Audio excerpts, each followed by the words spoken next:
നമസ്കാരം. മുഹബത്ത് മാട്രിമോണിയിലേക്ക് എല്ലാവർക്കും സ്വാഗതം. പുനർവിവാഹം നോക്കുന്ന ഖദീജയുടെ ഡീറ്റെയിൽസാണ് ഇന്ന് ഷെയർ ചെയ്യുന്നത്. ഖദീജയ്ക്ക് 33 വയസ്സാണ്. ഡിവോഴ്സാണ്. 9 വയസ്സുള്ളൊരു മോനുണ്ട്. ക്വാളിഫിക്കേഷൻ SSLC, ഹൈറ്റ് 160, ജോബൊന്നും ഇല്ല. സ്ഥലം വരുന്നത് മലപ്പുറം ജില്ലയിലെ ആനങ്ങാടി. ഫാമിലി ഡീറ്റെയിൽസ്: ഉപ്പ ഇല്ല, അമ്മ ഹൗസ് വൈഫാണ്. ഇവർക്ക് സാമ്പത്തികമായിട്ടൊന്നുമില്ല, സ്വന്തമായിട്ട് വീടില്ല, ഉമ്മയുടെ കൂടെയാണ് താമസിക്കുന്നത്. കൊണ്ടുപോകുന്ന പ്രപ്പോസലാണ് നോക്കുന്നത്. ബാധ്യതകളൊന്നും ഇല്ലാത്ത സെക്കൻഡ് മാരേജാണ് പരിഗണിക്കുന്നത്. മലപ്പുറം, കോഴിക്കോട്, പാലക്കാട്, തൃശ്ശൂർ ജില്ലകളാണ് നോക്കുന്നത്. നല്ല ജോലി എന്തെങ്കിലും ഉണ്ടായിരിക്കണം.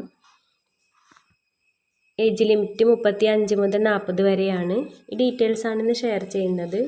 ഡീറ്റെയിൽസും ഡിമാൻഡ്സും കേട്ടതിന് ശേഷം താല്പര്യമുള്ളവർക്ക് കോൺടാക്റ്റ് ചെയ്യാവുന്നതാണ്. ഇതുപോലെ നിങ്ങളുടെ ബയോഡാറ്റ ഷെയർ ചെയ്യാൻ താല്പര്യമുണ്ടെങ്കിൽ ഈ നമ്പറിൽ കോൺടാക്റ്റ് ചെയ്യാം. വീഡിയോ ഇഷ്ടമായെങ്കിൽ ലൈക്ക് ചെയ്യുക, സബ്സ്ക്രൈബ് ചെയ്യുക. Thank you for watching.